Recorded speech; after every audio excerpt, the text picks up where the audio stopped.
Hey, you guys, welcome back to the channel. My name is Steven, accompanied by Queen Taylor, and today we're taking a look at Educating Yorkshire, and I'm really excited about this episode. I know we're 7 episodes in, and I do want to apologize. I should have asked my, video guy if he had the Educating Yorkshire series, because this whole time we could have been watching this in 1080p HD, and we haven't been. I don't feel like the quality's been bad.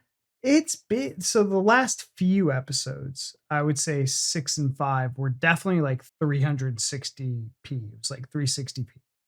So it was very pixelated. We had all 7 pixels. But now we're watching it in HD and I'm super stoked about it. It's like our first time watching it in like HD. So okay. This episode is episode 7. This is called Jack. I don't know if it's the Jack Henry. Jack Henry. I don't think it's Jack Henry. It'd be weird to have 2 full seasons on him, episodes on him, and to call him Jack and Jack Henry. Yeah. So there's, I don't know. Just Jacks are naughty boys. Jacks are super naughty. Don't name your kid Jack. But I digress, you guys. Let's hop on over to the video and let's get it started. Music class. Your love is lifting me higher than I've ever been lifted before. So keep it up, quench my desire, and I'll be at your side forevermore. Oh, that must be Jack. When I sing, it's like just me, Shut him twice. nobody else. I can just like fly away. My mum says, don't let it slip. It's what God gave you. Don't let it go. Okay. Right. You know what I was doing. Move your lips, son. Yeah. Move your lips, son. God gave you. God gave. He's going to be a great ventriloquist. Yeah, I don't know how he did that. I'm like, wow, I understood every word he said, and he barely moved his mouth. That was quite impressive. God, we're terrible. My mum says, don't let it slip. It's what God gave you. God gave. Right. I won't, I promise. I love you, 13-year-old Jack. Jack joined Thornhill 6 months ago after his Oh, he's family new. moved areas. When you started here, did you feel like a bit of an outsider? Yeah, definitely. Great new school, new people. Cause, It's 1080p, you guys. yeah, well, Is that tough? yeah, it was really tough. Okay, good. Sit down. Miss, can we learn a different song instead of this? It's too complicated. We know his family's moved around a bit, and that must make it really hard for him to settle down. Our hope is that we can work with Jack and for Jack to make sure that, at the very least, he feels like he belongs here. Nowhere else but here.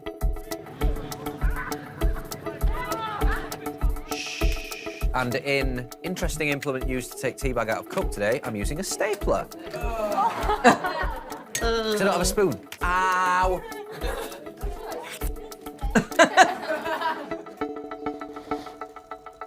It's 9:30 on Monday morning, and Jack is late for school.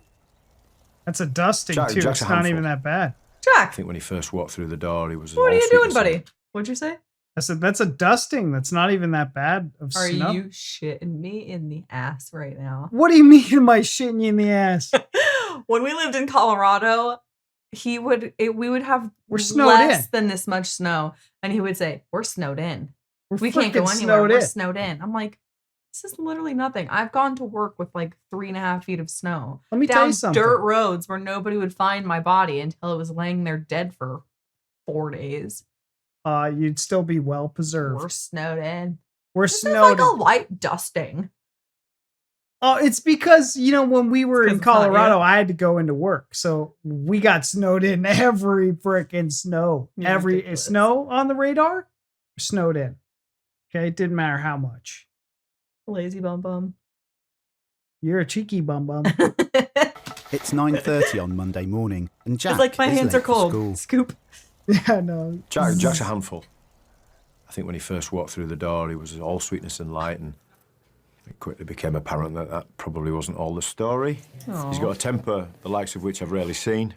He turns the air blue often as well. And academically, he finds What does things that tough. mean? And I think that combination of factors in particular makes him pretty unique, really. Look at this HD For someone quality. like Jack, the work of the pastoral team in a school like this is absolutely vital. He will only get through school if they get it right. Miss, have you got any size 10 pumps, please? Yeah? Thank you. Yeah. Jack is not only 45 minutes late, he's also come in wearing trainers. He's sent to pastoral head Mrs. Marsden's office to change them. So what kind of a day are you going to have today? I'm gonna up good. I see a little bit of myself in him because my high school time was really difficult. What am I putting these, miss? In there, because they stink. I wanted someone to just go to and say, I want to do well. He wants to do the right thing, but he doesn't know how to at the moment. All right then, thank you. Bye. The little puppy eyes. Right. See if anybody said out about you. There's no on your behaviour thing. What's that? Oh, that was so 34 cute. I don't want. I just want to listen to it again. He wants to do the right thing, but he doesn't know how to at the moment. All right then, thank you. Bye. Right. Right. See if anybody's... Bloody lid. It's like he whispers, but it's so crisp and clear and Because loud. it's like he's got a lav mic on him. I know, it's just amusing to me. said out about you. There's no on your behaviour thing. What's that? 134 behaviour points. What the hell you been doing? Oh, Jack, that is not good. That must be one of the biggest points. Forgetting your equipment will get you a small number of minus points. Saying something inappropriate to a member of staff or to another student, causing a disruption, they all get you minus points. Jack is, as far as we're concerned, the Olympic champion of behaviour points. Oh, no. All right, see ya. See ya. He gets into trouble all the time. Don't go in all guns blazing, just go in nicely. I will. I promise. I'm a good little pony. No, he looks like such a nice... Jack he does goes look like into he'd be his fun. first lesson. All right, miss. All right. All right. Who are you, man? The fuck up. Yeah, that's your verbal warning, but we've not disrupted this lesson.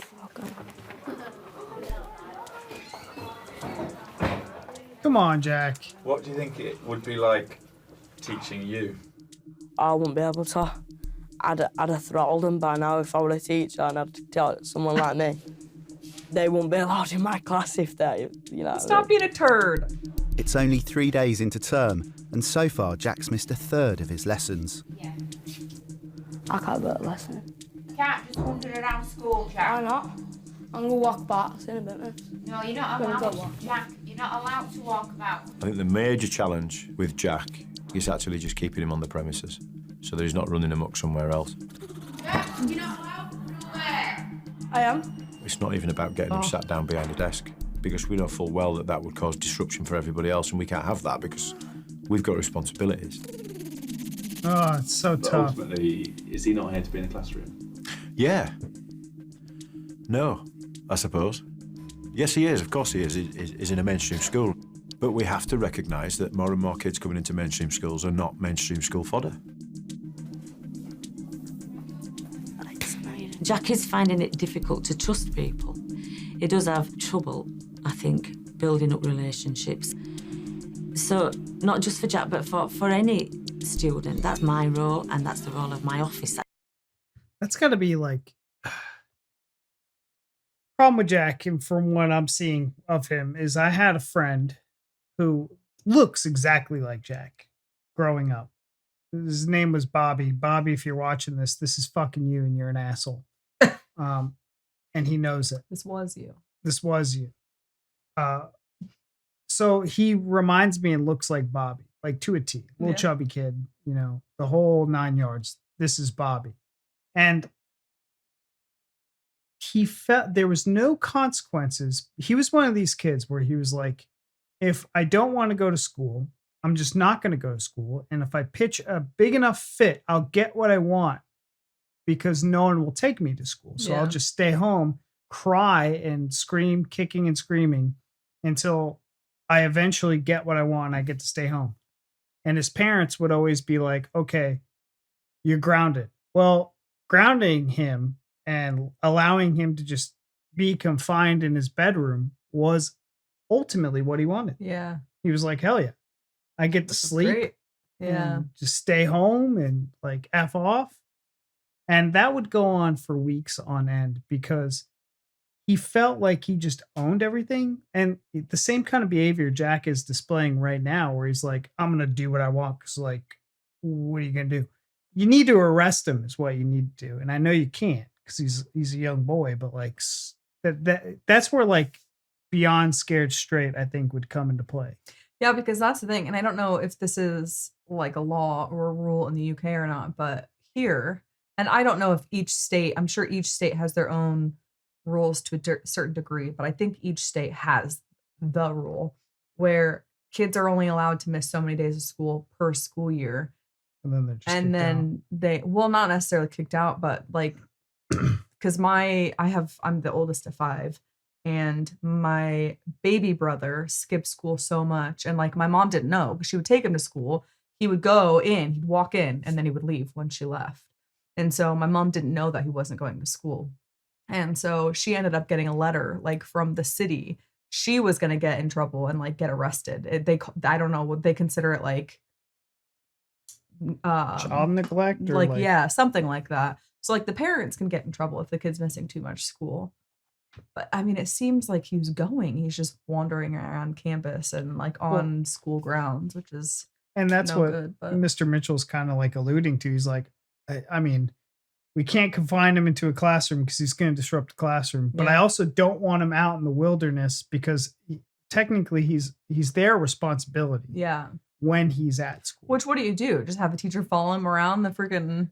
I mean, I guess. That's terrible. I guess. I mean, at and what he point... even says, which I know, like, kids are young and they don't know until they're much older. But he was even like, I wouldn't want to teach a kid like me. Yeah. It's like, why are you doing that then? Why are you doing that, man? He does have trouble, I think, building up relationships. So not just for Jack, but for any student, that's my role and that's the role of my office. That is a safe haven sometimes for them to come in and tell us whatever they need to get off the chest. Mrs. Marsden is taking time to talk to Year 10 student Lydia, who's having trouble with a relationship. I went to theirs, and like, because I broke up with them, and then we were all right. I came home, we were like talking and stuff still on BBM and stuff like that. And then they kicked off at me, and now they deleted me. So I punched a locker. Do you know, I've gone through my whole life and never punched a locker. Is it a man? No, it's not. No, it's a man. Is it a girl? No, it's just a person. I didn't know there were any other varieties. I was wondering, but I thought it was, I don't want to say weird, but like I was like, it's interesting that she's saying they instead of like he or she. They were saying they. She was saying he. It's a girl. 2013. Remember the time. Yeah. So are you upset then, love? Yeah, and it wound me up that she deleted me off BBM though as well. BBM. Don't get me wrong now. Don't get offended. Facebook? But Oh, it's only Courtney. Courtney knows everything. Yeah. What are you doing here? Yeah, right. Yeah. no, she's not. I know. She's just punched The a locker. locker. But is this your first relationship with a girl? Well, no, yeah.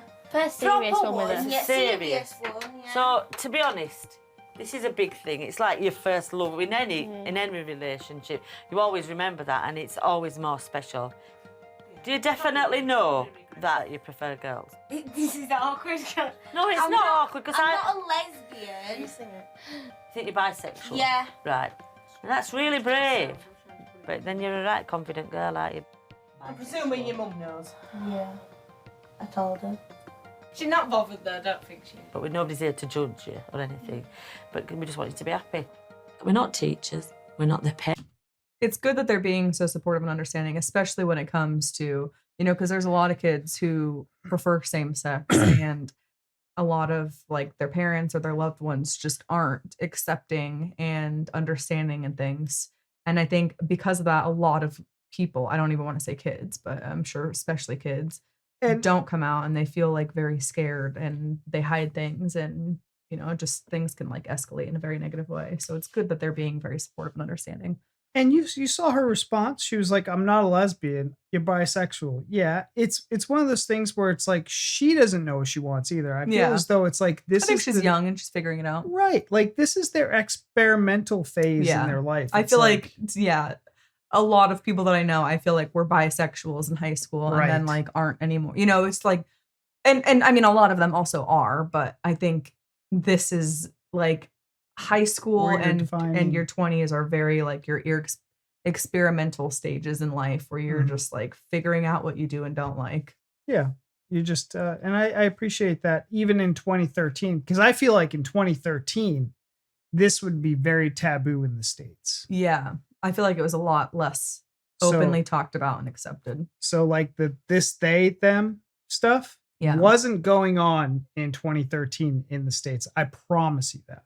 Yeah. But I think she just said they because she didn't want to like say that it was a girl. But even just their discussions and the way the teacher or the head teachers is kind of handling the situation. This is gold star. This is like an exceptional way to handle a student with compassion and understanding. Because I feel like if this same scene played out just in America, it would, in this time period, I think it's probably way more relaxed. And I think you probably could have a dialogue that was a little bit more understanding nowadays. Mm-hmm.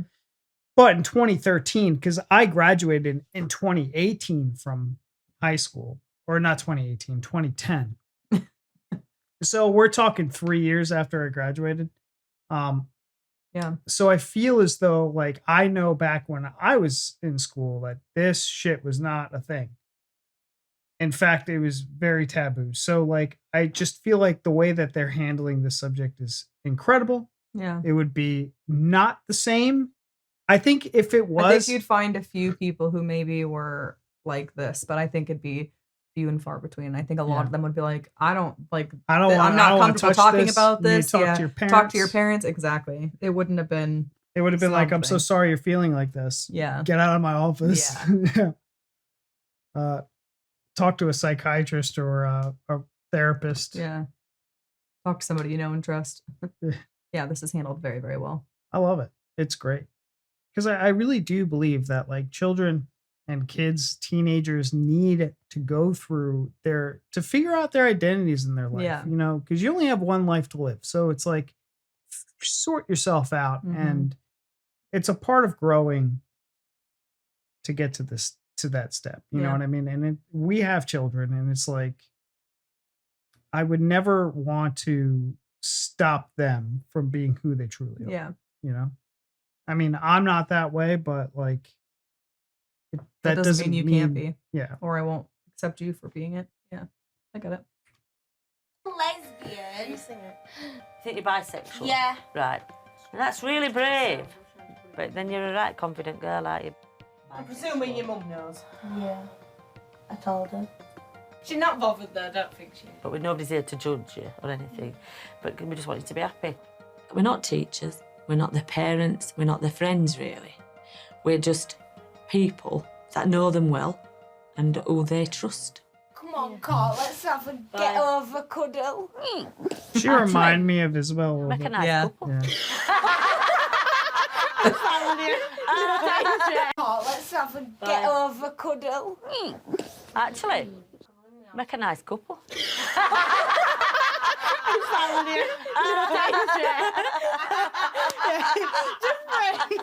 I'm joking. You don't mind. I was only having a joke. I know you are. That's embarrassing. I've embarrassed myself now, actually.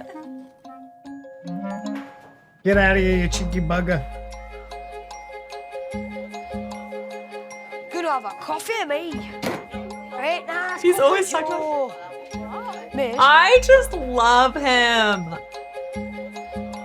Little old man. Gonna have a coffee, me. Right, nice cup of joe. Miss, I'm going to be having a coffee at break. Goodness me, how come? Yeah, I like lattes. Why not? Get yourself a coffee.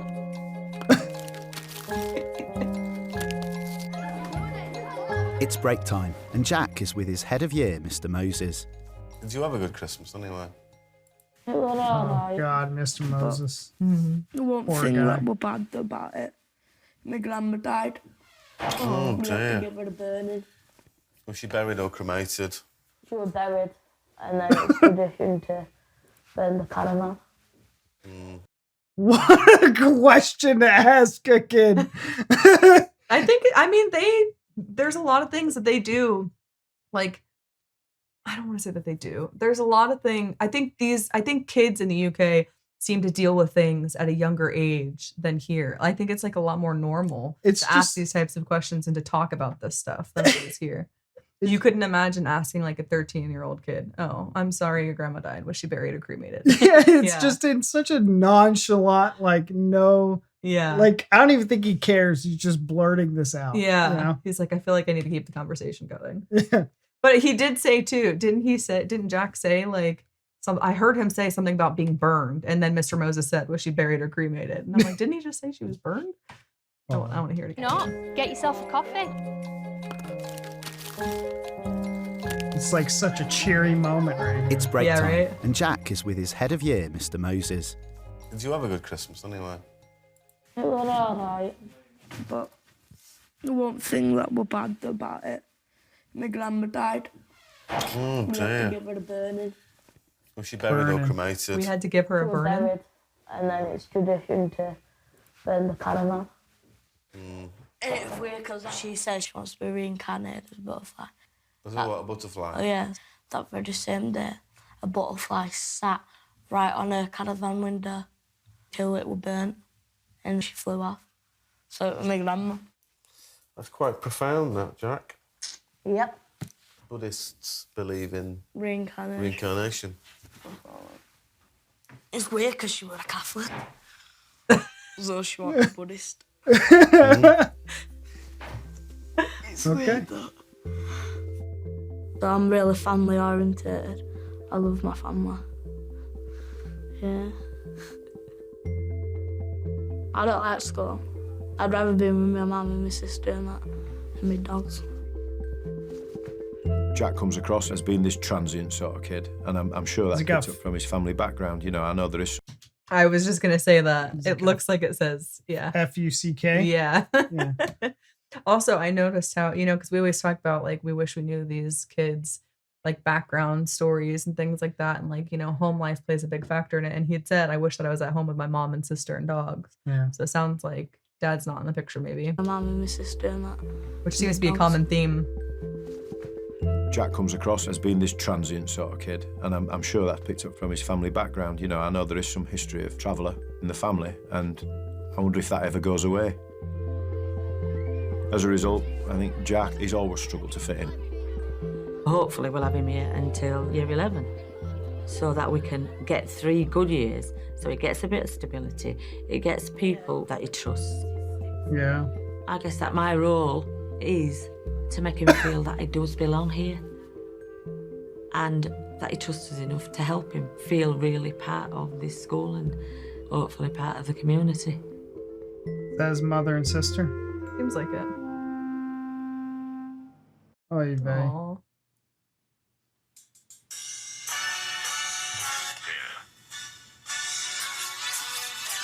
Oh, yeah, that was weird. weird. Stop shaking. Stop it.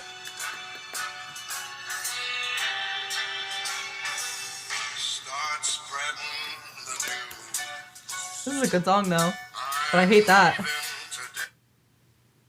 Hello. She was trying to ignore it the whole time. That button wasn't working for her. Oh, damn it. All right, fine. Hello. Oh god. That's something you would do. I really like her. It's her husband. Oh my goodness gracious. Just like, damn it. I hope this is me in my future. Have you don't remember Son of a those phones? How do you get this thing to ignore? Fine, I'll answer it. Those phones would like buffer or glitch out, and that would happen. That's so funny. Hello.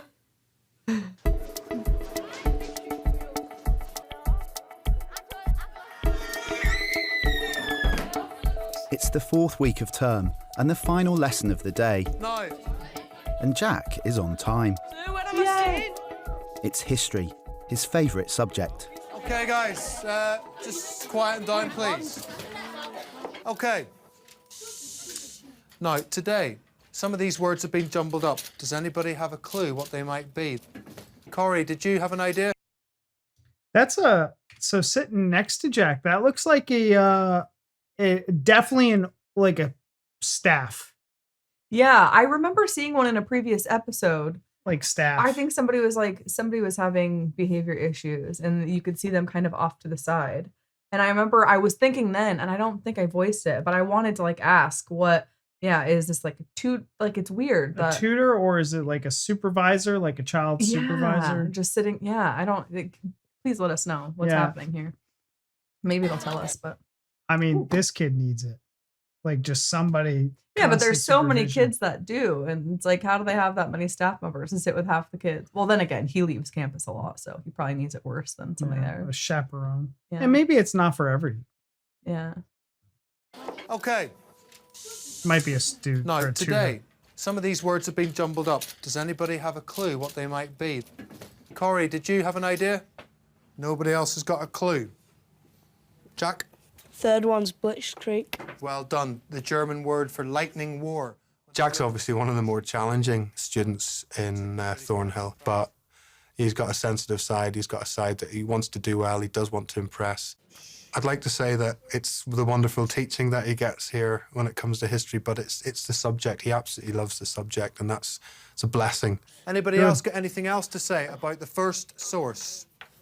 Jack, go on. I think it's all going to be Victory, because it is from a British newspaper. Brilliant. That's a really good answer. But from source 5, because it's been taken by German troops, that's obviously going to be a victory for Germany. Right, that's a really important thing to pick up on. I mean, there are occasions where you'll spend no longer than 2 minutes in your class, and then there's other cases where you can't get rid of him. He'll be staying over lunchtime to finish a piece of written work.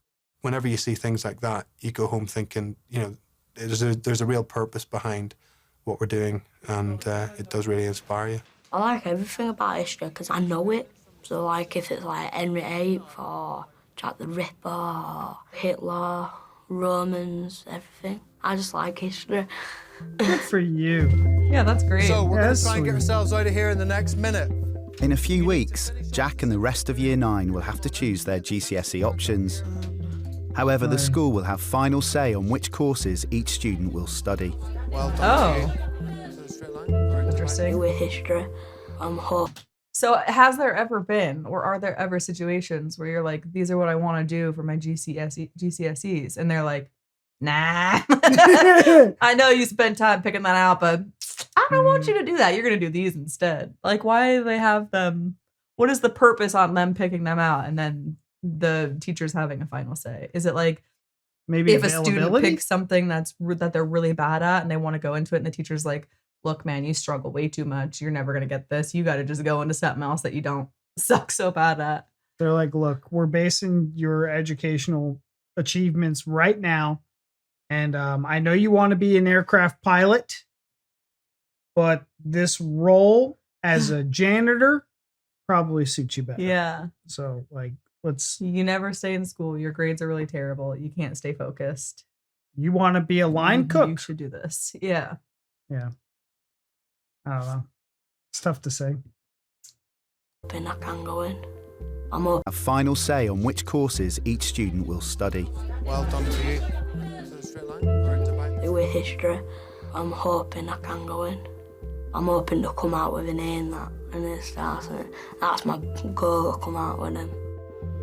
Jack goes to see Deputy Head, Mr. Steer, to discuss his options. Right then, go on, pull up Mr. Burton's chair. So history is, how do we get on? You know, it's the be-all and end-all for Jack academically. It is the only one he wants to do. And I have to make the decision soon about whether or not I let him carry on doing it. Now, I've got to be honest with you, OK? Loads and loads of people said history, OK? We have to look at how well you can do in the exam, what your chances of passing that subject are. Yeah, still good. It's not your behaviour. Yeah. And just point out that it's not your behaviour at all because you work well in it. It is that history is a very difficult GCSE, a lot of writing. Because if I put you in a GCSE knowing that you couldn't pass it, It's not really fair, is it, for you? I know. Yeah. His writing ability and his comprehension ability are of a much lower level than they should be. At the moment, if he carries on as he is, we'll be lucky to see him get a grade E pass. However, the flip side of that is where he's most engaged. This is a lesson he never gets thrown out of. This is a thing he can cling to. It's all about giving him something that he has to look forward to. That has to be really difficult for him, especially to be the one that has to decide this, because it's Yeah. like, one, you don't want to set him up for failure and put him into something where you really think he is gonna fail, because it's a lot of writing, and like you said, the comprehension and literacy is maybe just not where it needs to be. So you don't want him to go into it and fail and get discouraged and then be like, I just can't do anything. And But then you also, progress forward like, on the flip side of it, yeah, don't. And so the way it made it sound was if he gives it to Jack, someone else loses out, you know, because there's limited availability or slots available. So it's like, you know, I have to think about, so if he does this and he's like, okay, you know, here, Jack, I know you're engaged and this is it. Who's the person that's not going to get it, who's probably more deserving or more illiterate or more able to achieve? You know, that's But can you say somebody's more deserving? I don't think you can say they're more deserving. based off behavior. Because I Yeah, know he behavior, said yeah. behavior is not a factor, but I mean, it should be. But if he's doing really good in this class, I mean, you can't hold that specific class against him. I Right. know as like a whole, in a general, yeah, for sure. But Yeah. it's hard because he has one subject that he really enjoys. And it's like I said, if he doesn't get into it, I feel like that would be very discouraging. But also if he does it and he fails, then it could be equally just as bad. Yeah. So that's a really tough situation for both of them. But And I- especially Mr. Steer to have to go I on the know. side. That's It- so much pressure. It sucked. Like we just saw in the exams how much stress and how Mhm. much Mr. Steer go. Like my heart breaks for the student. Yeah. And It's interesting because like this episode, you're getting to see more because, you know, then we saw like how much exams stressed out all the teachers and how much it impacted them. But it's like now this is also something else that we didn't know about because this Mhm. isn't something that they do in the US. Like we Yeah. don't have this. So teachers aren't like having to decide that type of stuff. and not at year 9, no. It's a basic curriculum. Like no child figures out what they want to do from a GCSE standpoint until they're into college. Yeah. Until they're I mean, and that's their not move anything is that any college. teachers help you with though. Like No. you decide that on your own. You go to like the head of the college or whatever and say, this is what I want to do. Like Right. I want to get into this program. And then that just automatically puts you in and tells you what classes you need to take. Like Yeah. that's Basically the most what it that's is. done. It's like, I want to be a firefighter. Okay, here it is. Yeah. I want to be a nurse. Here it is. Yep. It's not like This is very different. So it's interesting to see that like all the extra stresses. so actually, let me put it to you in a different context. Like we have community or state-led colleges where they have a curriculum where you could see all the programs that this college offers, and then you just go to a school that has whatever program that you want to. And programs are like firefighters, cops, engineering, math, business, you know, that kind of field. Because I don't want to say like you could be a pilot because yeah, probably your state college isn't going to like offer up aviation classes, but there would be a college specifically for aviation. Like Yeah. for us, it's FIT, Yeah. you know. But at least in a lot of schools, you can at least do like your general studies and stuff and get a lot of those out of the way before you would go on to a more like Specialized. specified. Yeah, specialized. So that one is construction history. That stays the same. So your first choice, construction history food. Yeah. You won't find out for a few weeks yet. Alex. Keep an eye on you, see how you're getting on. Alex. Right, cheers very much. Thank you very much for that, Jack. Construction history and food. How would you feel if you Think about that. They want to put him into construction immediately. You know, they're like, that's your first Did they say option. his? Oh, I thought like they're saying that based off of him. This is like their options, I would say. You know, first choice, construction, history, food, history, you know? I don't know how that works. But if you see it right here, first choice, it's like second choice, third choice. Like if I don't get this, this is my, because you know how they would sometimes ask you if you can't have this, what would be your follow-up? Yeah. You know? Out for a few weeks, yeah? Alright. Keep an eye on you, see how you're getting on. Alright. Right, cheers very much. Thank you very much for that, Jack. How would you feel if you weren't able to do history next year? I'd be gutted. I wouldn't be happy, I really wouldn't. I've probably got to Mr. Mitchell and have a word with him about it, isn't it?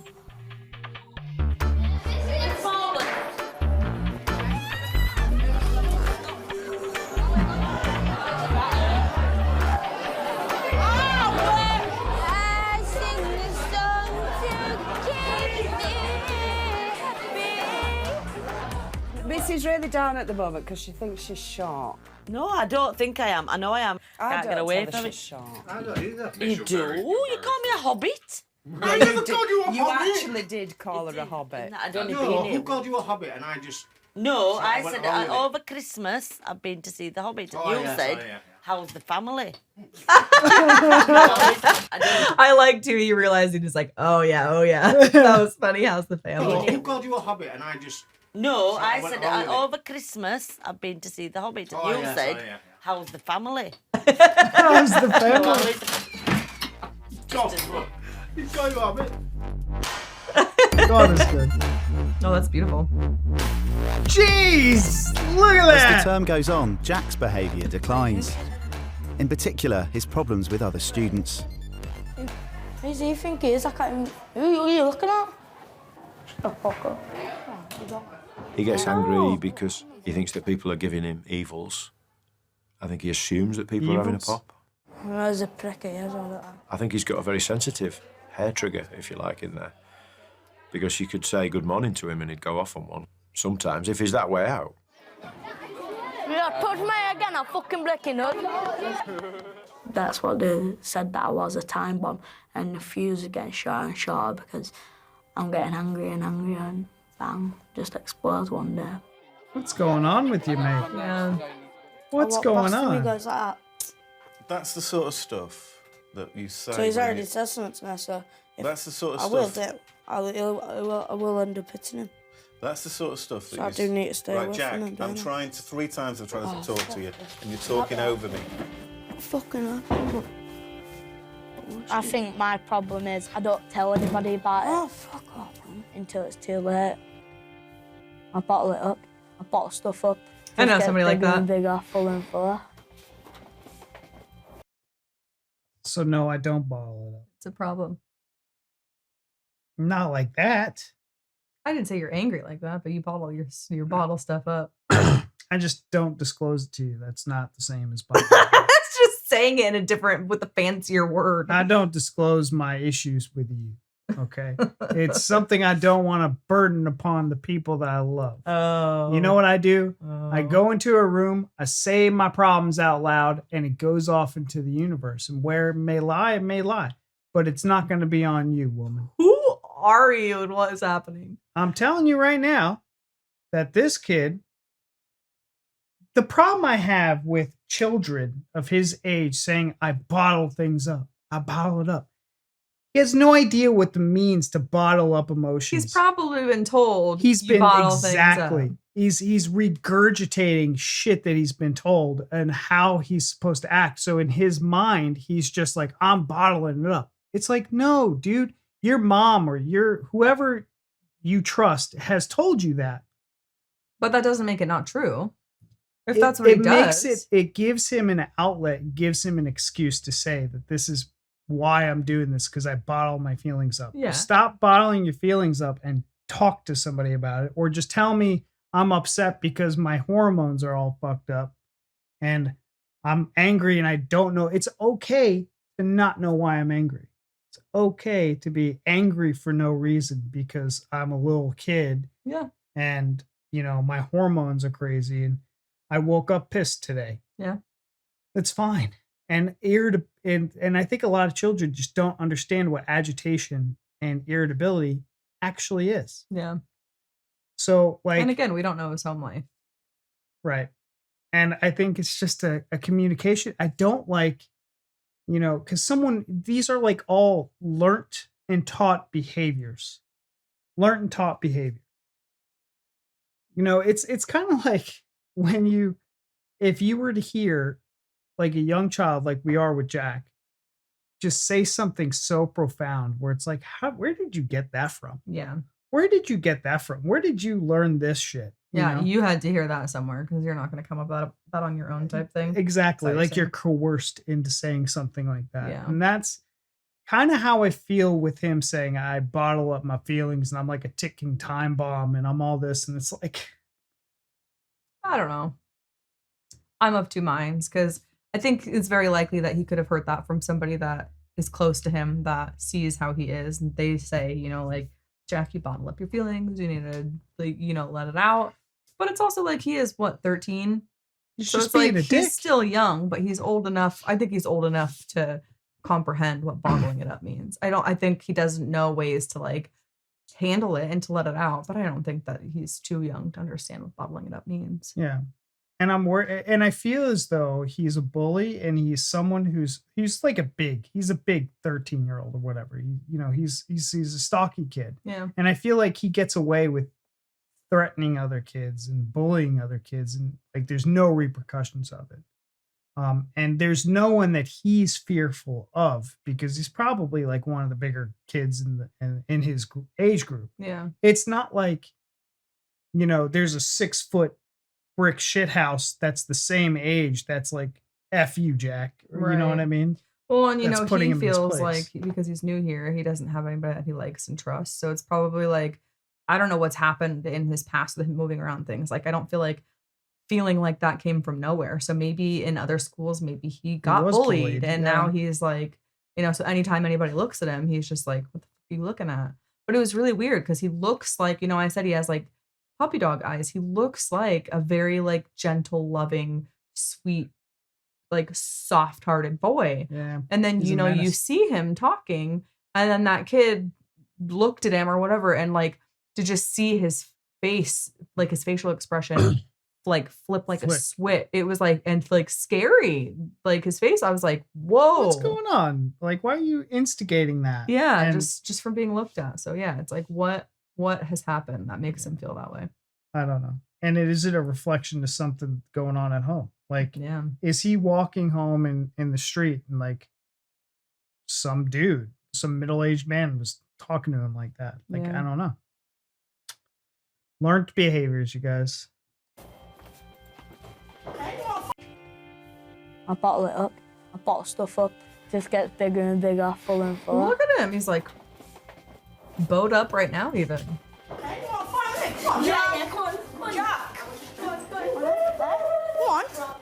Like, what are you doing, Jack? It's lunchtime, and a dinner lady has to break up some trouble between Jack and a younger student. Yeah, little. Off you go. I'll kill him, little midget. Like, what are you doing, dude? And a younger kid. Stick a parking cone up his ass. The dinner lady who witnessed the event reports it to assistant head, Mr. Burton. Jack, will you just come with me? Just come with me. Why? Because I want a word. About what? Just walk and What talk. do you mean, why? Right. What have I just been told by that dinner lady? Dunno. Sure? Yeah. No idea at all what I've just been told? No. I Think would long and whoop hard about his what you might have ass. just said to somebody. No. Can't think about. Nothing to a student who walked past? No. Right, you can deny it all you like, Jack, but the point is, something's happened down there. There's an incident, and you know it has, yeah? Mm. I'm gonna have to investigate it, Jack. Yeah. So come with me, please. Whatever. Right, you're sitting here for a minute, and then I'm gonna come back and deal with it then, okay? Have a seat there. Okay? Lock the door. Yeah, I wouldn't trust him Miss, to. could you do me a favour and write down as much detail as you possibly can about what happened? Yeah, if you could, yeah. Thank you very much.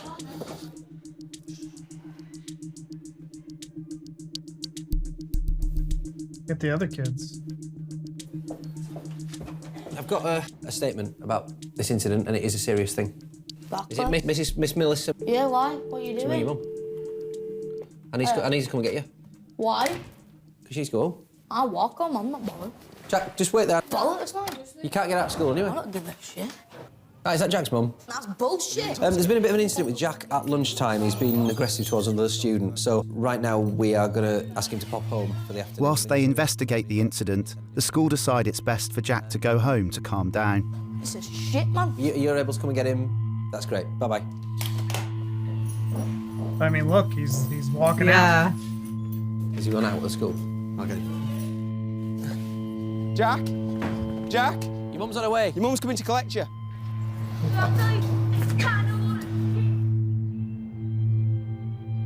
He's chatting a lot Whether of he's shit. a special case or not, we can't have younger students being intimidated and we can't have them feeling as if they're not safe in the academy. So he has to be sanctioned, and it has to be a serious sanction to make sure that he understands the severity of right and wrong. As I mentioned earlier, we've got the situation with Jack that a lunchtime supervisor has written me a statement saying that he threatened to shove a traffic cone. I thought it was a pine cone to start with, but that won't make no sense. So it looks like a potential short-term exclusion if he has said the... If indeed he's said such wordage, then we have no option.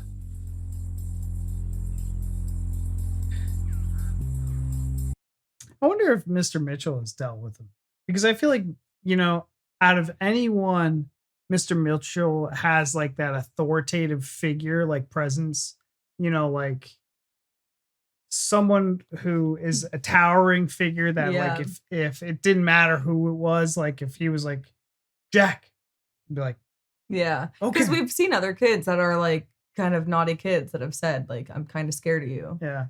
Like, Good. I don't like him. I'm scared of him. Yeah. So it's like you kind of need that. He'll be chill and he'll be cool. But like if you're being a dick, like he'll be hard. If you're being hard, he'll be like, I'm harder.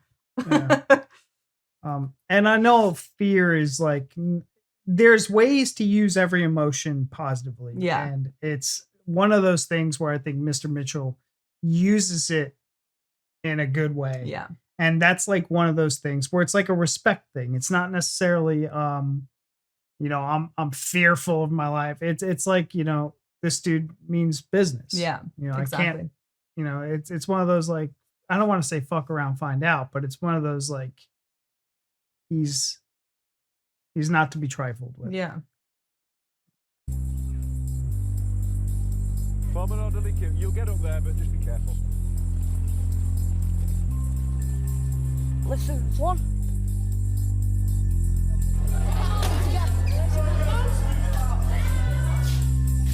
Let's go to my office. Do you think some maybe tougher-minded critics would say you should have got rid of him? Yep, I think quite a few people would say he should have gone by now. He's not fit for mainstream school and he'd be better in specialist education. But while things aren't disastrous, because they're not disastrous, we can deal with Jack. I'm going to be calm today. I've promised man. myself I'll be calm. Good, man. Right. So, the reason I want to talk to you is because yesterday you got yourself a bit het up when we were chatting about it, yeah? Yeah, I know. And I'm sure that you, ideally, wouldn't be storming out of school like that, would you? No. No. So, tell me what you need to tell me about yesterday lunchtime. Jordan were with me and he were hiding behind the locker. So he made Do you regret being badly behaved? Yeah. Yeah, I do. What would you change? Probably not being so cheeky with all teachers and like shouting in faces and that. I'll change all that. Then change it. I'll change my reputation and that. Right, Jackie boy, here you go. I'll see you in a bit, all right? Because teachers think I'm like really bad behaviour, but it isn't really.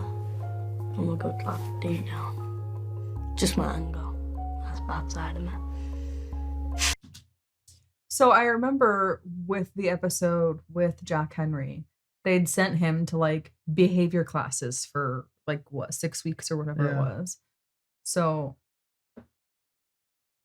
I don't know why. Maybe they'll get there, but I feel like Jack could really benefit from that because he seems like he gets triggered if anybody just looks his direction, and it seems to be like just a pot boiling over at any minute, and you never know what's going to happen. So I feel like he is the perfect person who would benefit from like anger management, to learn how to deal and cope with that anger. And when you get worked up, like ways that you can manage those feelings. It's so frustrating when you hear like someone like Jack just being like, I have anger issues. And it's like, because when you think about it, like, what do you have to be angry about? No, I disagree with that. And the reason why I'm getting to this point, there's a point that I'm circling through. Okay. You know, they don't pay bills, they don't do anything. They probably get whatever they need from at home, right? So, like on the surface, you think, what is this kid angry about? And then that's where we start getting into the root problems with, and I hate to say this, but like there's some kind of issues going on at home that is now being a reflection into, because like I feel as though I think a lot of times it's at home, but I don't think it's like things only happen at home. I'm not saying only at home, but it's definitely like there's something else that is triggering an emotion in him that he doesn't know how to channel and express. Yeah. And Either so- something that's happened in the past or is still like actively happening that's making it. Yeah. And There's definitely something somewhere that's and there's no outlet for him. likely. There's nothing to like just make it go away. Yeah, he doesn't know how to deal with it. That's why I think classes would be great for him. Yeah. And it just sucks like seeing any kid kind of have to deal with that kind of stress and trauma.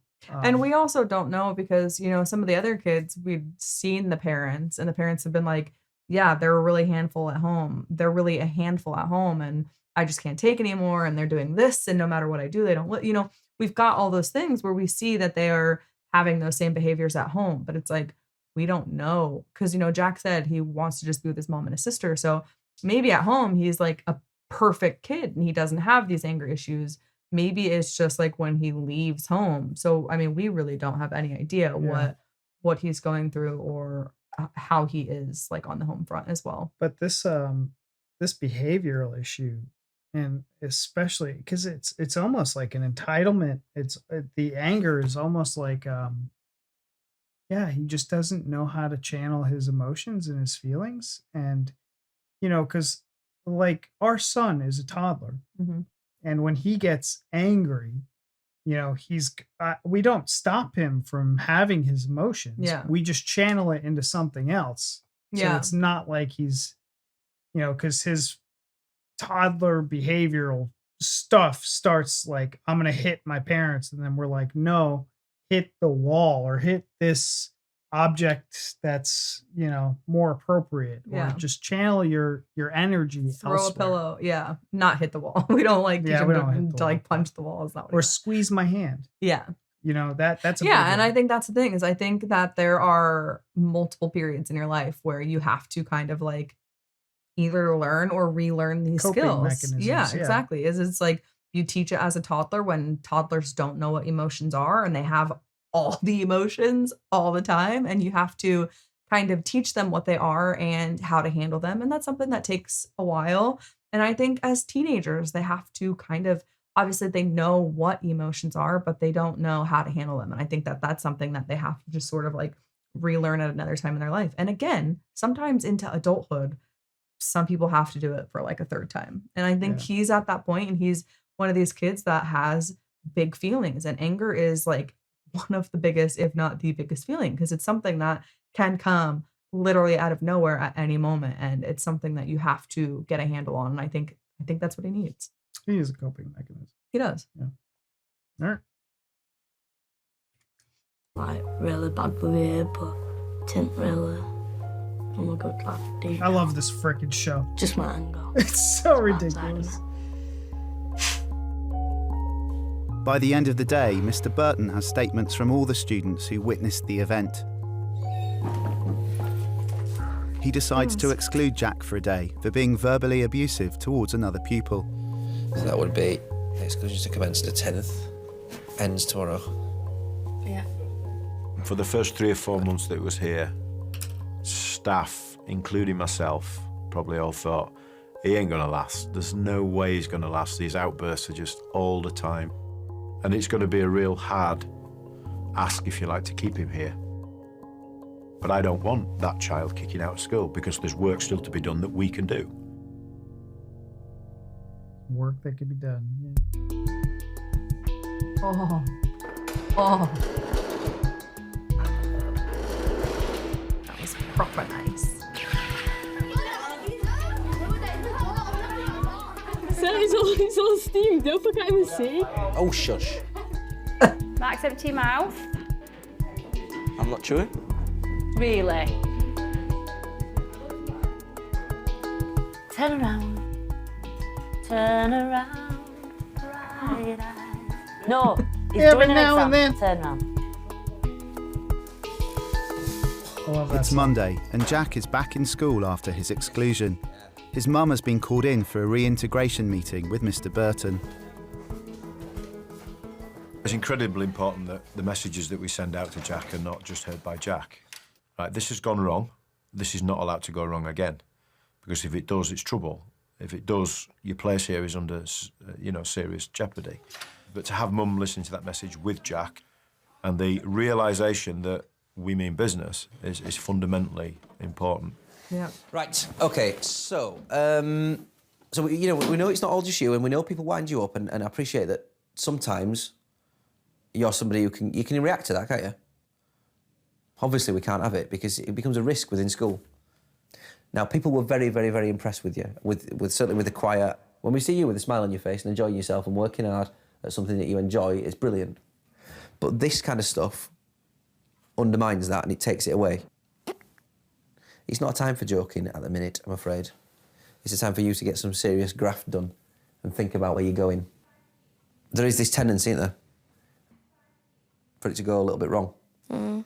Now, where do you think that comes from? Uh. I think it's from his past school because he's always got bullied all the time.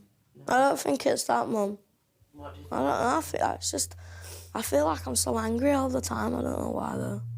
You feel like you're angry all the time? Yeah. And can you pin that down to anything? Well, you said to me before that you get angry when people say stuff about me and Emily. Yeah, I do, yeah. Well, it's natural. When people say things about your mum and your sister, you're going to be defensive.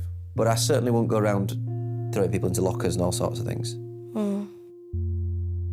I want to help Jack because I see a bit of a lost soul. Also, I highly doubt every kid that he's threatening and getting angry at is talking about his mom or his sister. All the time, 24/7. Yeah, like everybody. Your mom's a slag. Yeah, they're like the town. About your mum and your sister, you're going to be defensive. But I certainly won't go around throwing people into lockers and all sorts of things. Mm.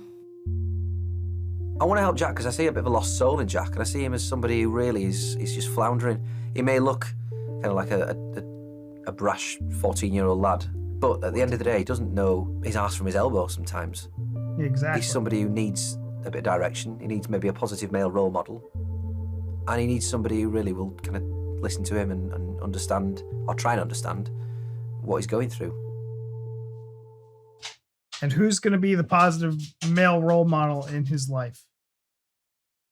Is it going to be Mr. Bird? You guys, we got to take a pause here. We'll come back to this. Thank you. We'll maybe make this a part 2. We got to go. Our son just woke up. 2,000 years later. Sorry we made a pause. I'm going to try to splice these two back, but we're a day after. So Yeah. we paused last night and our baby woke up in the middle of the night, so we had to go take care of him. Yeah. And it was not easy just getting out of there again. We were like, it's the midnight. Let's just call it. Let's just call it. He Yeah. was just wanting some snuggles real bad. So we're here the next morning. Yeah, we're here the next morning. Taylor did her hair. I did. So Shocking. Our babysitter was like, you look, well, actually yesterday she told me, she's like, you're glowing. You look very refreshed. And I was like, I'm not. I'm so tired. I showered. I washed my hair. Today I did it. Yeah. So little strides. Yeah. But all right, you guys, let's pick up where we left off. We have about half an episode here. Male role model. And he needs somebody who really will kind of listen to him and understand, or try and understand, what he's going through. You know, like when you see on like castles got big doors, like a fortress. That's what I am. It's just like clamped shut. and have to like open doors and to let people in, let them know that I'm a good friend. What you need to do, you need to use this as a starting point. Yeah. You need to decide that, right, enough's enough. If there's a confrontation, I'm going to step away from it. So we're back into lessons today. And what kind of assurances am I going to get about your behaviour? I'll just do my best. And that's all we ask. To follow through. When you're 14 and 15, you think that no one's ever been through what you've been through. You think that no one will have been as naughty or has been as disruptive as you. And I see that in lots of kids. So if they need a hug and they need somewhere for a shoulder to cry on, then that's what they get. But if the children I work with need a telling off and a kick up the backside, then that's what they get also. What's in here? A group of Year 9 girls are waiting outside the staff room. Miss Marsden, can you hurry up, please? No, I can't hurry up. I'm having a meeting with them. Mrs. Marsden has confiscated some of their belongings, and the girls are demanding that they're returned. Can she have her stuff, please? No. Well, where is it? You ought to be ashamed of yourself. The times that you have been in my room and I've helped you out, and now you're making a laughing stock of me. You don't have to laugh now. Just give her stuff back, is it? Are you getting it back talking to me like that? Keep it anyway. I think I can. No, you can't. Well, just watch me. I want my stuff back. What you've got to think about is, if you're speaking to somebody like that, they're not going to cooperate with you. I would recommend She's a silly old that you woman. probably go to your lesson. She's not a silly old woman. She's a silly old And lady. right, that's it now, Jess. That's it, you're across the line. Molly. Oh. Molly and Faith, would you like to come and speak to Mr. Barrowclough and we get it sorted out? They've gone. Molly, you come and have a word with We'll me. have a word with Mr. Barrowclough first. Uh-oh. Never you mind what your brother's done, because you and your brother are totally different people. The thing is, you're smarter than me. No, you are going to get on. From being in Year 7 to being in Year 11, you've gone like that. Listen, I didn't do anything at all at school. And I was naughty and I didn't do anything because I'll tell you what, I Look was at her, just everybody's pivot. mate. And I thought it was great. And I even laughed when I got my envelope open and I'd got 0, 0, 0. Putting a face on Putting it. a face on. Do you think, you don't ever say that? Do you want a hug? Well, I do, because somebody's just called me a silly old woman. Have they? No. I'm not even silly. I've just had an awful time, but anyway. Are we ready to go up? What's he done? He's been a little bit rude. So he is going to apologise, because if he doesn't apologise, he's going to spend the rest of his natural life in detention. Mark my words. I love these two. I just do not. too. Oh, she's actually upset. Yeah, of course she would be. I thought she was messing around. Oh. Oh! Thank That's you you. feel better. Oh, that's definitely made me feel better. Thank you, Tyler. You're a little star. Your makeup! Sweet. It's just our job. Be there every day when they come in and take whatever they throw at us without any grudge or anything. And for some of the children, this is their only stable part of their life. Whenever they Hold on, give me your tears. I'll cry them for you. Give me them. Come on, you. Suck them in there. Oh, it's sad that these teachers care so much about these kids. And obviously kids are disrespectful, and teenagers especially. But they actually, that girl actually hurt her feelings. And she's like, you know, I've been where you're at. I was a naughty kid. And I'm trying to help you through this, because eventually you get older and more mature most of the time. And then you regret decisions that you made. And I want to make sure you don't mess up your life. And she actually hurt her feelings, which is already sad enough. And then this kid hugged her, and that was just so sweet. Yeah, I think there was definitely probably some more to it with that whole incident. Oh, I think so too. You know, I don't think that was, I'm sure she gets worse than that, but. Because I feel as though there was a point in there where she made a comment like, I've tried to help you. I did this, you know, it was like, you're making a fool of me. Yeah. And I won't be a laughing stock. Yeah. And then these kids were just talking shit. And yeah, that hurt her feelings, because I feel like she did probably go out of her way and tried, you know, multiple options of, I guess, you know, giving into those kids first. Yeah. You know? And I have a feeling a lot of her like emotions right now is also like probably more frustration, because when I get really, really frustrated, you're probably not going to believe this because I'm not an emotional person at all. When I get really frustrated, I cry. And she's probably like, I'm trying everything I can to help these kids. And it's, it's like just that frustration of it is probably in play as well. And it feels like I mean, just by looking at it, you see her pivot to this other boy and just like immediately, deal with his problems. It's like she probably gets bombarded by all these kids, like issues nonstop. Yeah. Yeah. Good. And it sucks as a viewer, we're watching because we're on episode 7. So we've seen her throughout all these episodes and we've kind of built a little bit of a relationship with her. Yeah. And it's she's like wonderful. She's I'm like, wonderful. I want to give you a hug. I don't want, and it's almost. Do you want like a 30-year-old stranger hugging you? Because I'll do it. Because she kind of reminds you of your nan, your grandma. She's very sweet. And it's like, fuck, dude, don't be talking to my grandmother like that. Yeah. Like, I will wreck your life. Stop it. She's like so nice, and she's trying so hard to be helpful, and you're treating her like dog shit. Yeah, I couldn't do it. Gosh, teenagers, man. Come in and take whatever they throw at us without any grudge or anything. And for some of the children, this is their only stable part of their life. Whenever they come past my office, I'm sat there with an open door.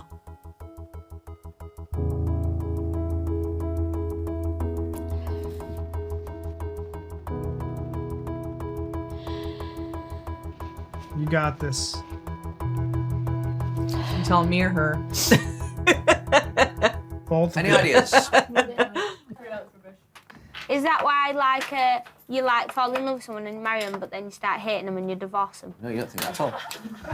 You think, I love this person, I want to be with them for the rest of my life? Aww. Or they want a passport, one of the two. So, if you have a look closely, this is where Dunkirk is now. It's a week since Jack's mum came into school for his reintegration meeting, and Jack is trying hard to apply himself in class. Who wants to give us the definition of Holocaust? We'll go with Jack.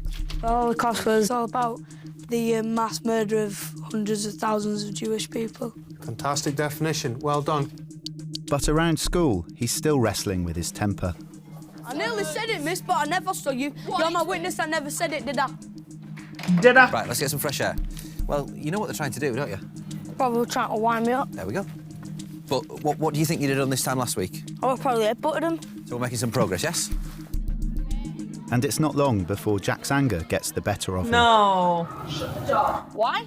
Because nobody else is allowed out there, neither are you. Move away from the door. I'm only putting my head out for somebody. Is it illegal? I'm actually going to go and get my lunch now. Jack, I'm not dismissed yet. You're Well, sir, if I being stay, insolent and if rude I to me stay, now. I will actually swear at you, so I'm going to Well, you leave. can swear, as long as nobody else hears you. Just leave me alone, because I'm going to... No, I'm not going to leave you alone. He's bullshit. This is the thing, because it's hard, because it's like, obviously Mr. Moses is triggering him right now, which I'm not saying like Mr. Moses is the authority, right?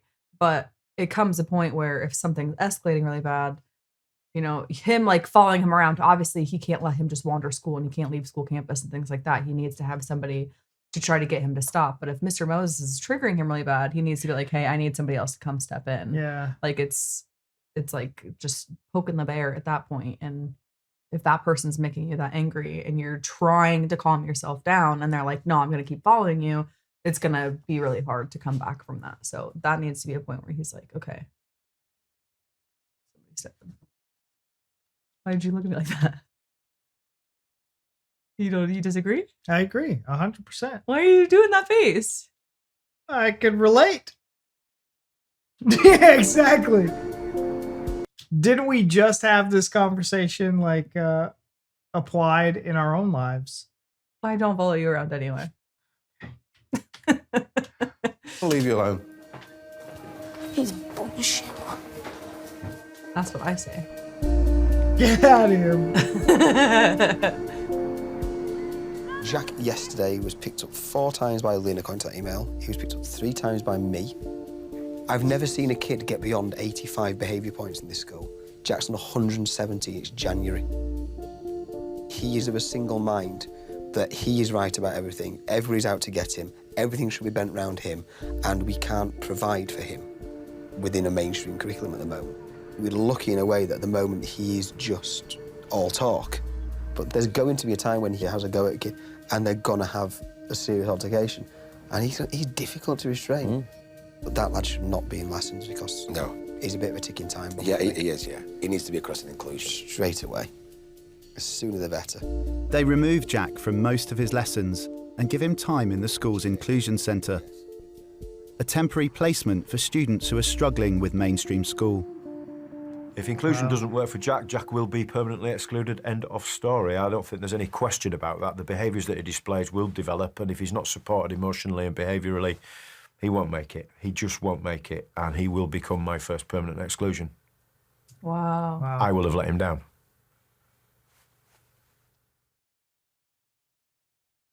Oh. I will have let him down. That's let him hard. down. That's tough. It's like for him to say that and he said it. Oh, this show just gets me, man. The He said buck it stops so here. matter of fact. Like it's like that makes it true. But it's like you can only do so much. There's so many people trying to help this kid and trying to be supportive and trying to do like everything they can in their power to help him. And it's like, but you can only help somebody who's willing to help themselves, to do the work and to help themselves. So it's like the fact that he said, I will have failed him is like, But I haven't seen, I understand why he's saying that, because I know we haven't really seen Mr. Mitchell necessarily in this episode getting involved with Jack. Yeah. But Mr. Mitchell is also responsible for surrounding Jack with people that can get the job done. Mhm. And if those people fail, then it's ultimately his responsibility because he's the head teacher. He's the one that employed these people to make sure that people like Jack's, succeed. Yeah. So which is hard. The buck 'cause it's stops like, at him. This teacher fails, this teacher fails, this teacher fails, this teacher fails. And then like the cycle continues. It's like they're not the problems here. And it's like it's great that they're all trying, but again, you can only help somebody who's willing to help themselves. So And I think that's why he was so matter of fact. He's like, I failed him, but that's okay because what can I do? I failed him. Like, let's be honest, you guys. I don't think he could say he failed him. That's my point here. I feel differently about it. He's the CEO. But you can't help somebody who's not willing to help themselves. You're right. That's so why he didn't fail him. I mean, he feels that way. Yeah. But he didn't logically, he didn't fail him. It's a student at Thornhill. Question about that. The behaviours that he displays will develop, and if he's not supported emotionally and behaviourally, he won't make it. He just won't make it, and he will become my first permanent exclusion. I will have let him down. I will have let him down. So tell me about the lens. Is it more curved than it should be or less curved than it should be? Ellie, go for it. Not sure, she's having a really good think or she's dreaming, one of the two. Are you talking to me? I was daydreaming. There you go, dish up. Yay. 15 minutes left of the lesson and all we've wrote is my speech. Last night, staff coming in for your sweets. Oh, no, it's constant. Do they just come in for your sweets? Yeah, not for me. Let's have one then. Let's have one then.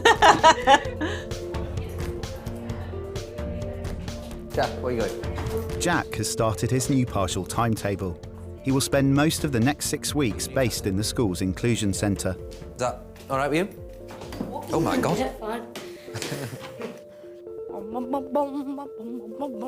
Inclusion's phenomenally important in schools, and in our school in particular, it's really, really important. We've got a number of kids that can't cope with, the start to finish stress, if you like, of school life. Lesson by lesson by lesson by lesson, being told how to do things, what to do.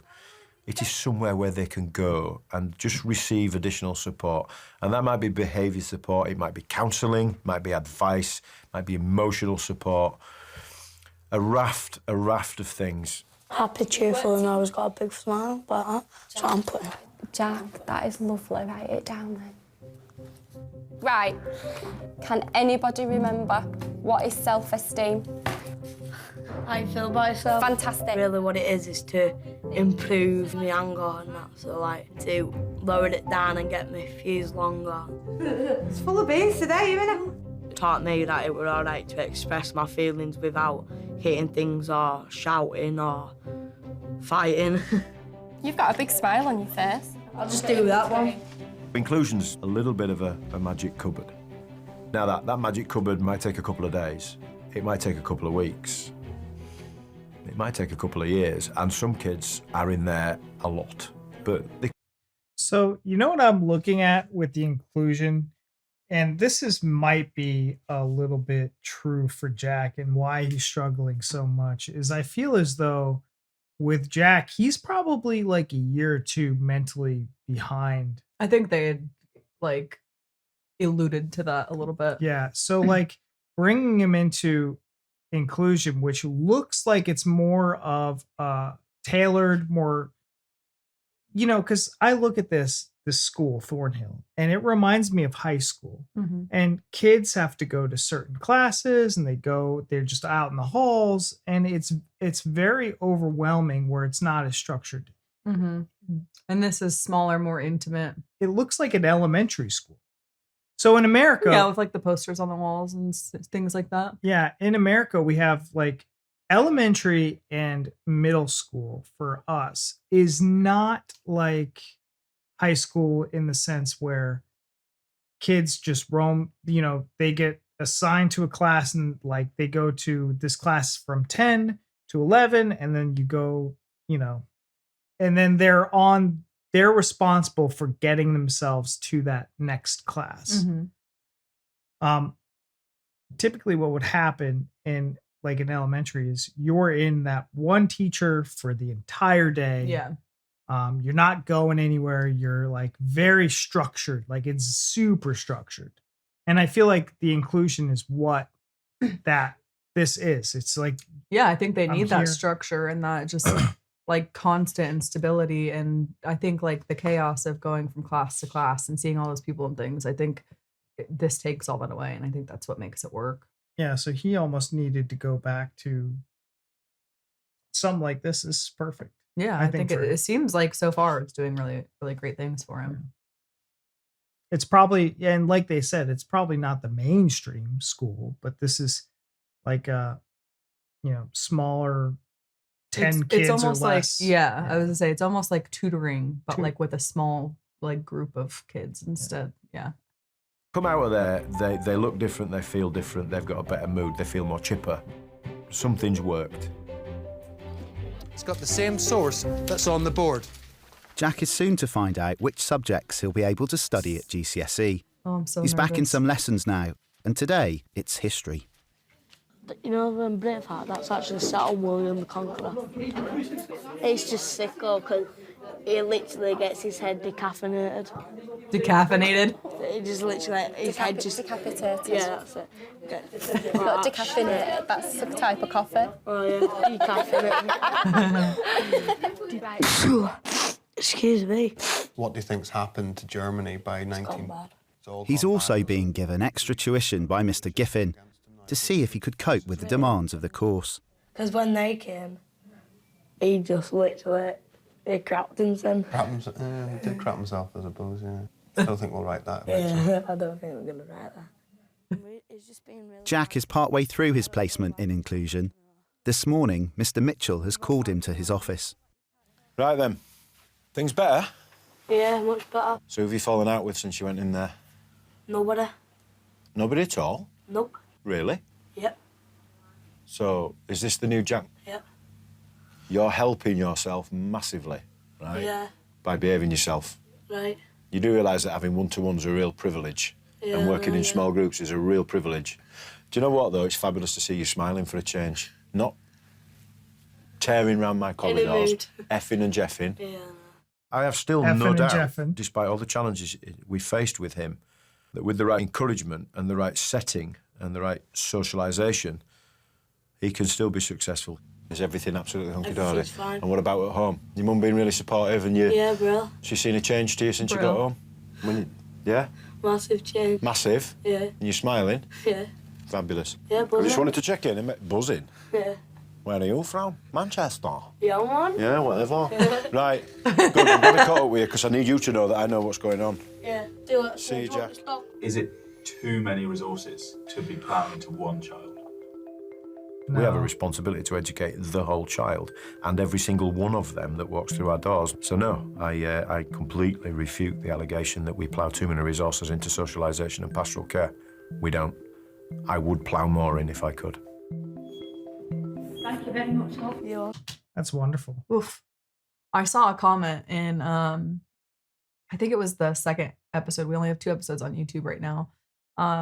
But somebody had said something about like they can't stand Mr. Mitchell and they think that he's really fake and that he acts like kind of all high and mighty and like everything that he does on camera is an act and that he's not really this way. And I think that is like, I couldn't even respond to that comment because I was like, I don't know like how or where they're getting that. I feel so strongly the opposite.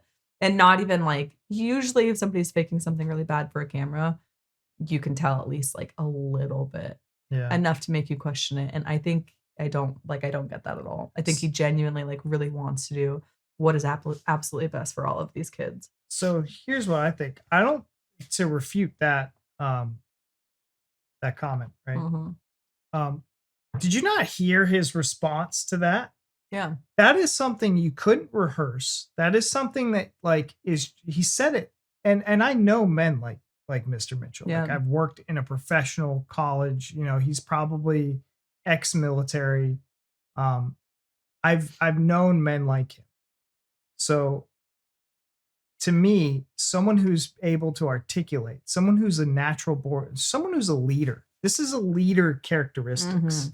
So to say that like I don't think he's right or wrong or he seems like he's, you know, making this up. I don't think the show would give him lines to rehearse. I think they probably, you know, sat down and talked with him and was like, I want to make a show with this guy because of the way he's able to articulate himself. And it's fabulous. And like, look, no one could take away, even with this show, the success and failure of what happens in that school. Mm-hmm. You know, Thornhill was operating before the show and after the show and during the show. Mm-hmm. So like actions speak louder than words. And you know what? Even if there were 1 billion cameras and all this, I don't think, you know, we just watched Last One Laughing where they put all these comedians in for 6 hours. They probably filmed 12 to 13 hours. So as much as we're seeing, these are only hour-long videos. Yeah. So like we have all this footage, but there's like 60 hours in a week. You know what I mean? Like there's a lot that we're not seeing, and there's a lot that they probably didn't include, you know? Yeah. So this was I for also a think that like teenagers are teenagers and they're shitheads. And I think there's no chance that he's faking all this. And there's not going to be at least one kid that's like, this is phony. Well, that's like the drama. People watch these types of shows for the drama and like the like, ooh, did they just say that moments? So like the editors aren't going to cut that out because that's juicy. Yeah, like that kid that got his throat cut in Florida, and his mom's like, yeah, he's really upset. He's like, he's been having nightmares and stuff. Yeah, and he was like, what? That's not true. It's not true. He's trying to be a tough guy. The mom's like trying to like make it seem like it was so worse for insurance purposes. You know? And he's just like calling her out. I can imagine. Yeah, that that's happened. exactly it. There's just no way. But the amount that they're rolling and they're probably shooting, you know, because there's cameras at some point, the cameras go away and you forget they're there. You just because it's just there, constant surveillance. You kind of just. So I don't think you could fake that. I don't think it could either. He would have to be on 24/7, and that's what I mean by like I don't think you could be on. No. And even when they have these little sit down interviews, it's like, yeah. I think it just comes across like too hard. That doesn't make sense. I don't know. I just think it's very obvious that that's my opinion. I mean, maybe people really feel that way, but I just don't see how that they could. We've seen quite a few comments of people that went to Thornhill. I'm waiting for somebody that went when Mr. Mitchell was there. I've not seen it yet. People were there either before or after. And I'm like, where's the person that's been there with who him? knows somebody that was there with Mr. Mitchell? Come on, you guys. Get in our comments. Yeah, everybody's like, I'm 40, the age difference. Yeah. Okay. I am. Since the introduction of year leaders, everything it's gone up. Everything's improved. Nobody could argue with that. No, it's very true. It's factually correct. And I think you do a wonderful job. Thank you. I do think you do a wonderful job. And I think you bring a certain je ne sais quoi to certainly my day. And you provide not only... Look at her face. Not only academic support. Not only academic support, but pastoral care. And sweets. And the sweets. And the occasional tea bag. Okay, cheers, John. It's time for the Year 9s to find out their final GCSE options. Oh, God. Jack is called to Mr. Steer's office. Your first choices were construction, food, and you wanted to have a go at history for your third one. Right. So start with the construction. The construction course that we were going to do this year, you're fine for it, by the way, you're on that one, but it's changed. It might be called resistant materials instead of construction. You said you're on that one. But you're on that one, okay? Oh, no. Second one, he didn't get it. Straight on, no problems at all. Right, history. Now, there was over 80 people wanting to do history. And we could only have 30 in each class, which is 60. So, speaking to Mr. Giffin for quite a long time, Mr. Giffin has agreed to give you a chance with history. Yay! All right? I've had to do a lot of persuading here, Jack. A lot of persuading, all right? How did you feel when Mr. Steer said that you were allowed to do history? Buzzing. Just Buzzing? brilliant. On top of the world. Just so big relief. As soon as I got home, I went, can't surprise Mum. Doing history.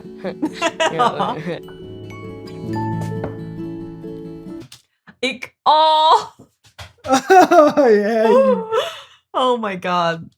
I think it could have, like, he has been an inclusion. He's been doing so much better. Yeah. You've seen a change in him in a lot of different ways. I think not getting into history, man, that could have just completely backslid all the positive things that have been happening. Well, just so big relief. As soon as I got home, I went, can't surprise Mum. Doing history. We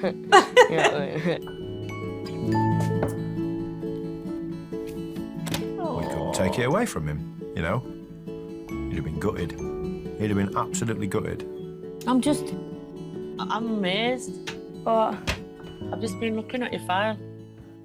When was the last time you had a behaviour incident? Can I tell you? Yeah. Would you be surprised to know that the last time you had a behaviour incident was then? Over a month ago. Wow. I can see it for a second. Yeah. So what's changed then? What's different now? It's like I've thought about stuff and I've like realised I've got to stop. And I've learnt that you don't have to kick off to show that you're upset. You don't have to kick off to get attention either, really, do you? Yeah. So if you rated before the Thorn Centre your life in school out of 10, what would you have given it? Probably a 3. You know what my next question's going to be? Probably an 8. An 8? Now, yeah. You're a bit mean, aren't you, with your scores? 8's good enough from 3. It is. It's massive. Yeah, it is. But what could we do to make it 10? PMA. Positive, mental, attitude. That's it. I'll see you later. See you later, love. Aww. See you later, love. I would hope I would work this hard for any child, whichever school I worked in, but I work even harder because these children are part of my community. And their mothers are people that I grew up with, their grandmothers are the people who I grew up with, and they've trusted us to do the very best for their children. What you want to do? Breathe like that. Boom. Come on, you got some lungs on you using me. You know what I'm saying? Just belt it out of it. One more time and then we're going out.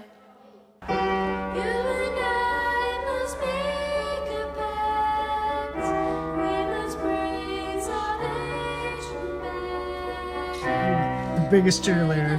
I know.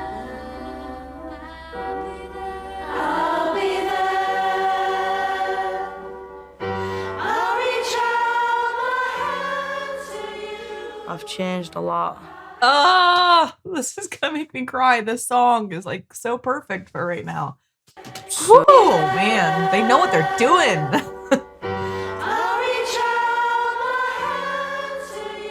I've changed a lot.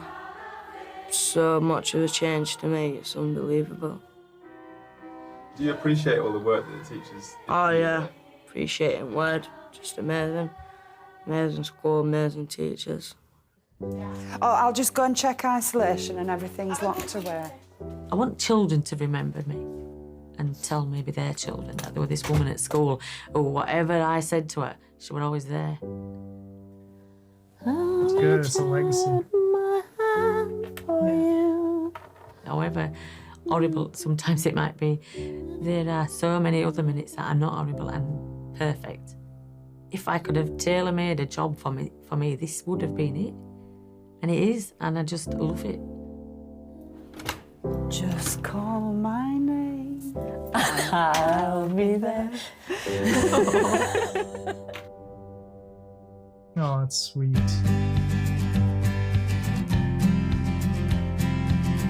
No. God damn you guys. No. Some people might think it's a lot of hard work wasted. Don't agree. Disappointed that he's moved on. Thought we were really getting somewhere with him. I hope he looks back fondly on his time at the academy and thinks, people helped me out here and they've started to turn me round. Did he find a place for himself there? I think he did find a place for himself. I think he actually, for the first time in his life, probably enjoyed coming to school. Wow. If that's not success, I don't know what is. Yeah. Next time. No, next time, you spoilers. I am so disappointed that his family moved. I know. Yet man. again. It's obviously affecting him. He was like in a really good place, finally, with school and with his attitude and things. And then I mean, again. unfortunately, their lives aren't going to be revolved around Jack. They have to do what's best for them, the adults. Yeah. Basically. They do. I mean, I'm sure, hopefully, they had a good reason. It's just very unfortunate because I got a little choked up earlier in the episode last night when we were watching, because you just never realize like how much it was when they had said actually that he was like a bit behind on some stuff. And like, as somebody who moved around a ton as a kid, you know, I hated it when I was a child because it's like, you feel like you're never settled and you are constantly making new friends. And like, I'm very fortunate, you know, I didn't have behavior problems, things like that. And I'm very fortunate that I was like, I never had a problem making friends, but it still sucks to make new friends. And then you leave them and then you have to start all over again as the new kid and kind of finding your way and making new friends. And like, it affects you. And I feel like there are things that I never learned in school. And I don't know, I like genuinely don't know if that's because the school just didn't teach it or because, you know, like I maybe left this school before they taught it and came into this school after they taught it. So there's things that like I never learned. Yeah.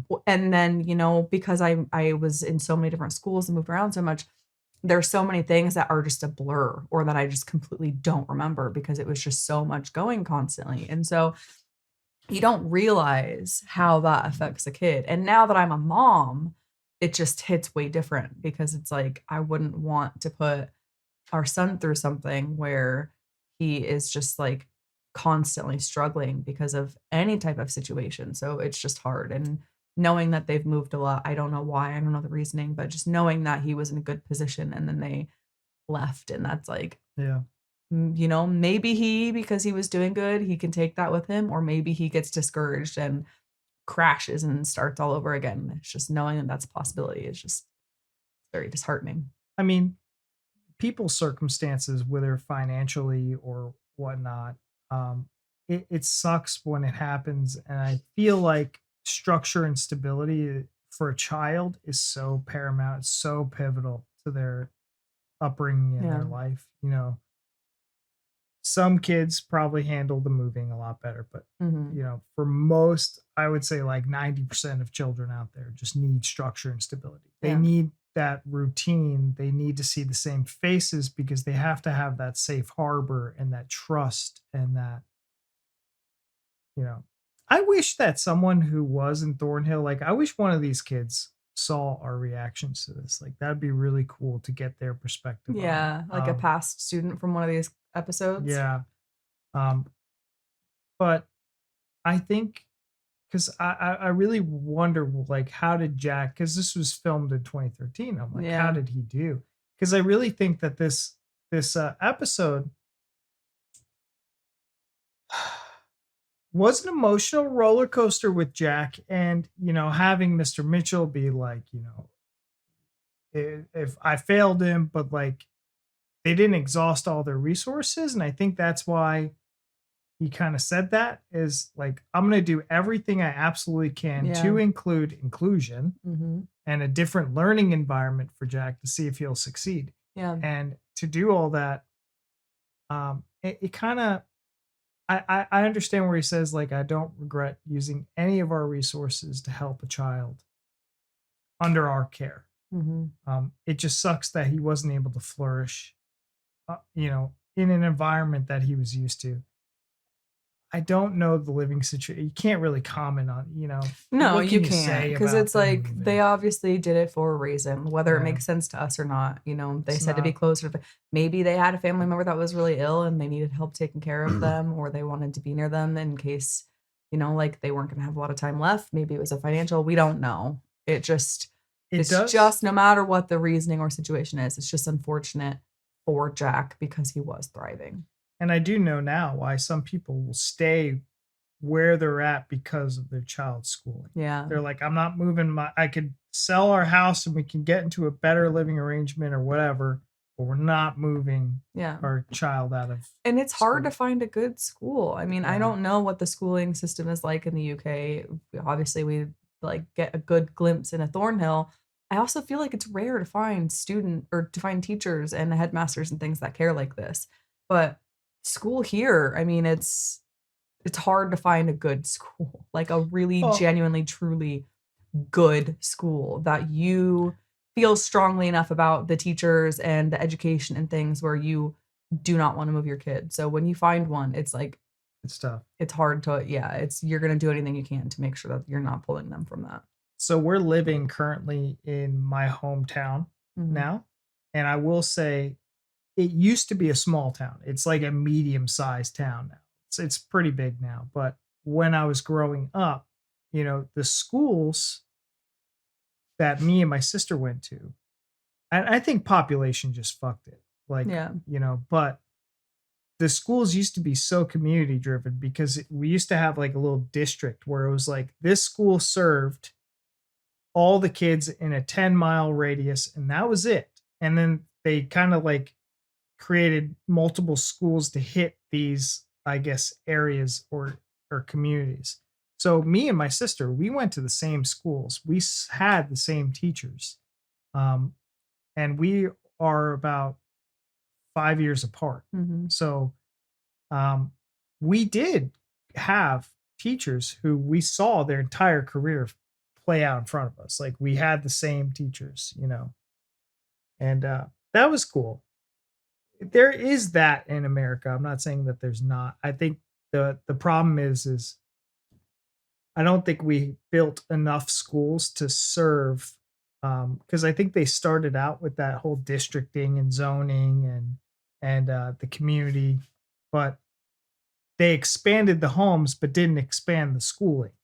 So you'll have the same, school that's serving that 10-mile radius, but you just added 50,000 new kids and housing developments around that school, and you expect that school to serve those people in that 10-mile radius. Yeah, I think the size of the city or the town that you're living in makes a big difference in how many schools are in that area because, I have lived places that were small towns where a graduating class, senior year graduating class had like 100 kids in it. Yeah. My graduating class had like almost 400. So I think that makes a big difference on, because you might have 15 kids in your class and you might have 35 kids in your class. And that makes a big difference on the type of care and like attention that a teacher can give you if you're struggling. And exactly, obviously like how much that teacher cares too. So, and so you see like, in the Educating Yorkshire, like the class sizes didn't look terrible. It looked like 10 kids. It looks like something manageable that a teacher